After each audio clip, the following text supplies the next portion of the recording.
नमस्कार, मार्केट में आपका स्वागत है। आपके साथ मैं हूं अभिषेक सत्यव्रतम।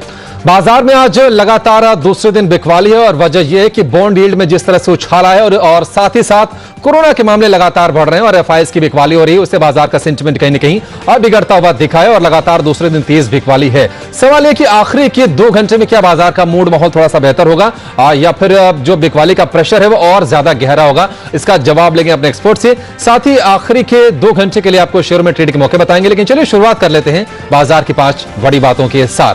तो आज लगातार दूसरे दिन कमजोरी का माहौल है, तेज बिकवाली है, शार्प। आज शुरुआत तो हालांकि सुस्त हुई थी, लेकिन जैसे जैसे समय बीता है बाजार में कमजोरी गहराती गई है और अब निफ्टी करीब 250 अंक टूटकर 14,800 की भी नीचे लुढ़क गया है। बैंक निफ्टी तकरीबन 1,000 अंक टूटा है और 34,500 के आसपास ट्रेड कर रहा है।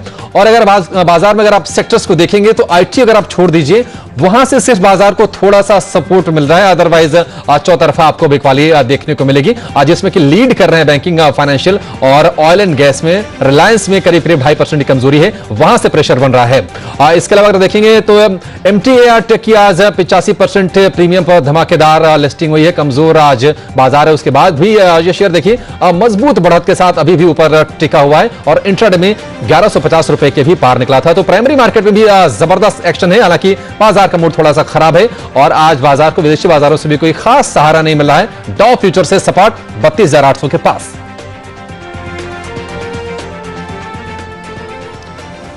और बाजार में आज आपकी क्या स्ट्रेटजी होनी चाहिए, खासतौर से आखिरी के 2 घंटे में आपको किस तरह के सौदे डालने चाहिए, शेयरों में कहां पर मौके बनेंगे, ये बताने के लिए हमारे साथ जुड़ गए हैं हमारे एक्सपर्ट एलकेपी सिक्योरिटीज के रोहित सिंगरे। रोहित, बहुत शुक्रिया आपका समय देने के लिए। जी बिजनेस पर आपका बहुत बहुत स्वागत है। देखिए, फ्राइडे को जो सेल ऑफ बाजार में आया था तो ये उम्मीद की जा रही थी कि शायद मंडे को एक हम सधी हुई शुरुआत देंगे, लेकिन आज भी सुस्त शुरुआत के बाद बाजार फिर से एक तेज गिरावट का शिकार हुआ है। रोहित, ये बताइए कि आखिरी के 2 घंटे के लिए क्या आपको कुछ मूड माहौल कुछ बेहतर होते हुए दिख रहे हैं या फिर एक जो अभी कमजोरी है बाजार में ये सस्टेन करेगी आगे भी?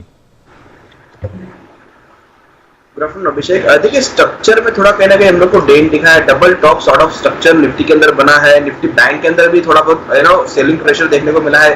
अगर मुझे आप बोले कि कौन सा इंडेक्स ज्यादा क्लियर है तो मुझे लग रहा है कि निफ्टी बैंक के अंदर काफी बड़े ब्रेकडाउन हम लोग को देखने को मिले। काफी स्ट्रॉन्ग सपोर्ट थे 34,800 34,900 और काफी डिसिजनली ब्रेक हुआ है। तो मुझे लग रहा है कि जब तक निफ्टी बैंक उसके नीचे सस्टेन करेगा, एक नेगेटिव स्ट्रक्चर बना हुआ है और मुझे लग रहा है कि यहाँ से आपको एक सेल ऑफ देखने को मिल सकता है, पर्टिकुलरली निफ्टी बैंक के अंदर।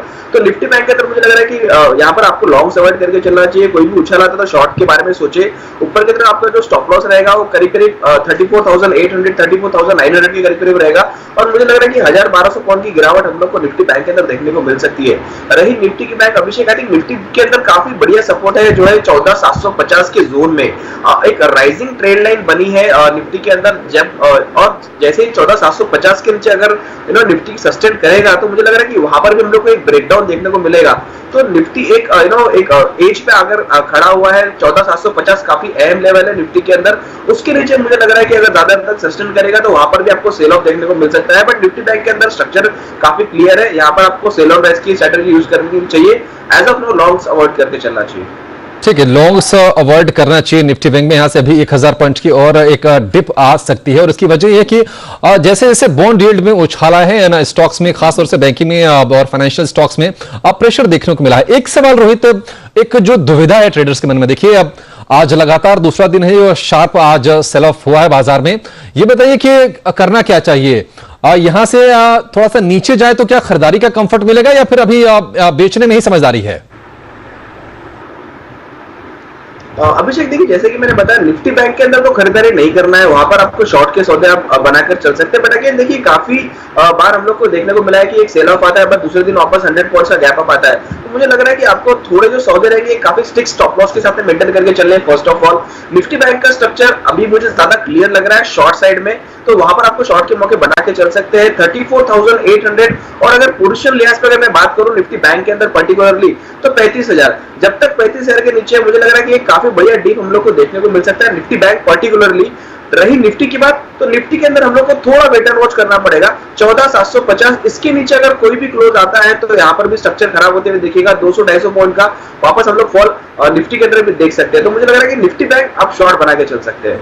ठीक है, निफ्टी बैंक में शॉर्ट बना के चल सकते हैं, लेकिन निफ्टी को भी देखिए वहां पर भी थोड़ा सा प्रेशर और गहरा गया है। तकरीबन 265 अंकों की गिरावट आपको निफ्टी पर देखने को मिलेगी। 0.25% की कमजोरी के साथ निफ्टी में फिलहाल हो रहा है कारोबार। लेकिन एक सेगमेंट लगातार फोकस में है, वो है कूलिंग प्रोडक्ट्स का, क्योंकि गर्मियां इस बार न सिर्फ थोड़ी सी पहले आ गई हैं, बल्कि इस बार ज्यादा प्रचंड भीषण गर्मी पड़ने के भी आसार लग रहे हैं, और ऐसा आशंका जाहिर की है मौसम विभाग ने। लेकिन टीवी के बाद अब क्या एसी भी महंगे होने वाले हैं? इसकी क्या वजह है और कितने दाम बढ़ सकते हैं? ये सारी डिटेल लेकर हमारे साथ जुड़ गए हमारे सहयोगी आशीष चतुर्वेदी। आशीष, बताइए क्या वजह है कि एसी महंगे होने जा रहे हैं अब? अभिषेक, देखिए, शुक्रवार को हमने आपको बताया था कि जो टीवी की कीमतें हैं लागत खर्च में बढ़ोतरी के कारण वो बढ़ने वाली हैं। इनफैक्ट आज खबर देखिए बिल्कुल सिमिलर है कि कहीं ना कहीं अगर आप देखें तो जो लागत खर्च है एसी बनाने में, वहां पर भी बढ़ोतरी देखने को मिली है। कारण ये है कि एल्यूमिनियम और कॉपर की कीमतों में जो निचले स्तरों से तेज उछाल देखने को मिला है। इसके चलते इंडस्ट्री एसोसिएशन का मानना यह है कि जो उत्पादन लागत है वो करीब 10 से लेकर 12% तक बढ़ती हुई नजर आई है। इनफैक्ट इंडस्ट्री के जो दो बड़े प्लेयर्स हैं, वोल्टास जिसको रूम एसी सेगमेंट में अगर आप देखें तो लगभग 50% के आसपास का मार्केट शेयर है। ब्लू स्टार, इन्होंने ऑलरेडी प्राइस हाइक कर दिया है करीब 5 से लेकर 8% का। अब जैसा कि आपने कहा कि ये जो प्राइस हाइक का समय है बहुत ज्यादा क्रूशियल है, क्योंकि पूरे साल की बिक्री में अगर आप देखें तो लगभग 50% जो कूलिंग प्रोडक्ट्स की बिक्री है वो इसी गर्मी के मौसम में होती है। यानी कहीं ना कहीं अगर आप देखें तो ऐसा माना जा रहा है कि हो सकता है कि हल्का सा इंपैक्ट देखने को मिले। लेकिन इंडस्ट्री एसोसिएशन का मानना यह है कि क्योंकि पिछले साल जो है इसी समय पे हमने एक लॉकडाउन देखा था, इसके लिए जो पेंटअप डिमांड है इस बार इसका एक सहारा देखने को मिलेगा। और पिछले 3 से 4 महीने में अगर आप देखें, क्योंकि जो गर्मियां इस बार पहले ही जल्दी आ गई हैं, इसके चलते जो बिक्री में करीब 25% की ग्रोथ देखने को मिल रही है।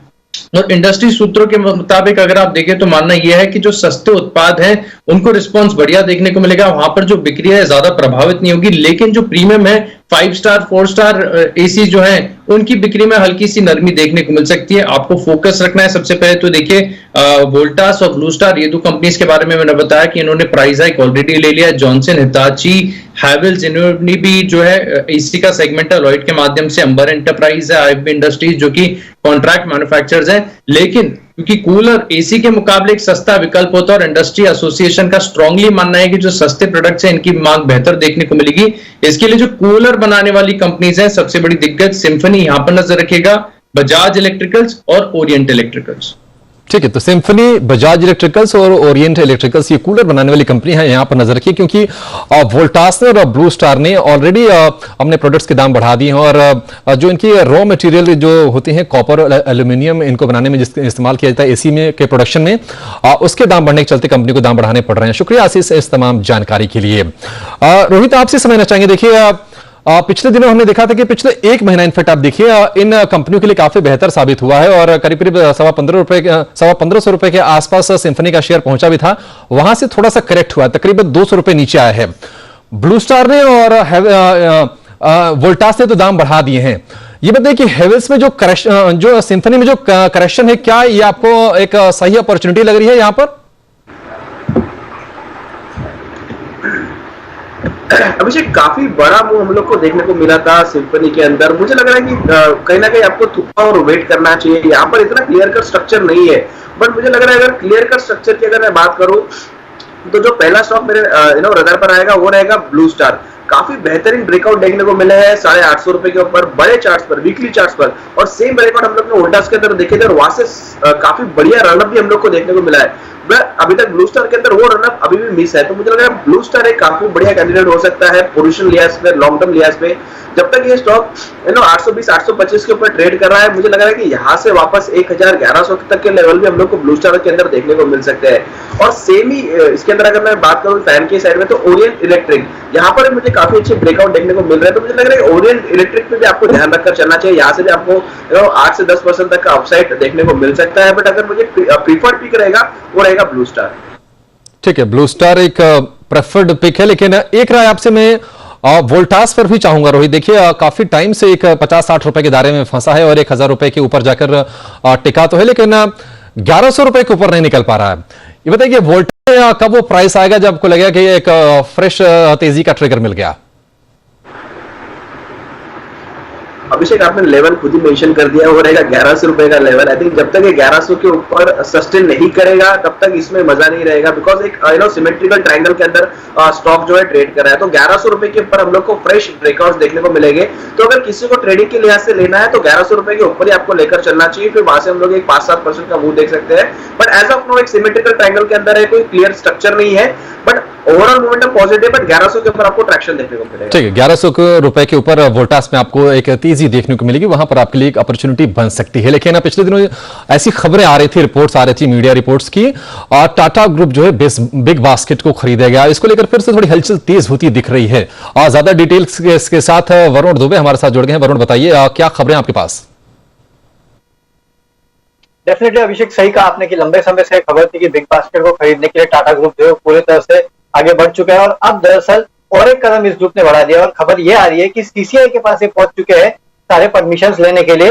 जैसे supermarket grocery suppliers private limited जो कि बिग बास्केट का पूरा कारोबार देखती है, उसमें करीब 64.3% के आसपास का हिस्सा खरीदने के लिए। इसके पहले अटकल ये भी लगाई जा रही थी कि 60 से 70% के आसपास का हिस्सा खरीदा जाएगा। तब इस पर भी क्लैरिटी आ रही है कि करीब 64.3% के आसपास का हिस्सा जो है वो खरीदा जाएगा। करीब 8 से 9,000 करोड़ के आसपास का हिस्सा जो है वो खरीदा जा सकता है, और आगे इस हिस्से को और बढ़ाया जा सकता है। करीब 80% तक टाटा ग्रुप लेके जाने की प्लानिंग में है। इसके चलते जो बिग बास्केट के वैल्यूएशन निकल के आ रहे हैं वो है करीब $1.8 बिलियन के आसपास के।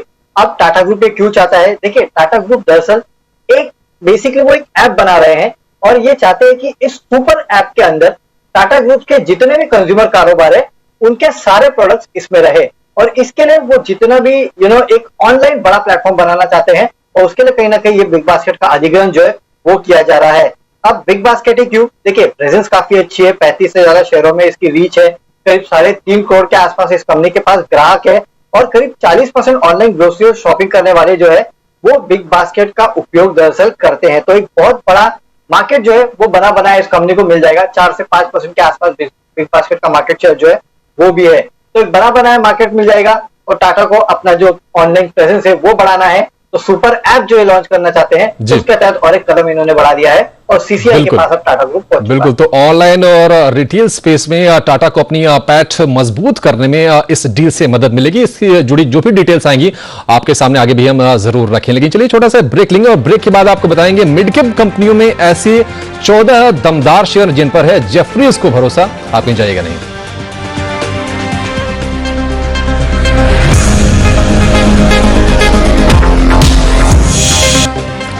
मार्केट ड्राइव में आपका फिर से स्वागत है। बाजार में आज चौतरफा कमजोरी तो है, आईटी को छोड़ देते हो, लेकिन अच्छी चीज ये है कि पिछले कुछ मिनटों में बाजार ने थोड़ी सी रिकवरी की कोशिश जरूर की है, और निफ्टी लौटा है 14,800 के ऊपर। निचले स्तरों से तकरीबन 60 अंकों के आसपास की रिकवरी निफ्टी में देखने को मिली है। लेकिन आज जेफरीज ने मिड कैप स्पेस में 14 शेयरों की एक लिस्ट जारी की है, जिस पर ब्रोकिंग फर्म को भरोसा है कि यहां से एक अच्छी ग्रोथ देखने को मिल सकती है, क्योंकि इन शेयरों के वैल्यूएशन सस्ते हैं। उन स्टॉक्स की आपको मैं लिस्ट बता देता हूं, उसके बाद इस पर रोहित जी की राय लेंगे। वो स्टॉक्स हैं Crompton Greaves consumer, Blue Star, KEI industries, Supreme industries, Kajaria ceramics, Ramco cement, Oberoi realty, Sobha limited, Ipca lab, Max health, Emami, Bharat forge, Mahanagar gas और न्यूजेन सॉफ्ट। ये 14 स्टॉक्स हैं मिड कैप कैटेगरी से। रोहित, आपसे आखिरी सवाल ये बताइए कि इन स्टॉक्स में आपको कहीं कोई बेहतर पिक लगता है टेक्निकल पैरामीटर पर भी?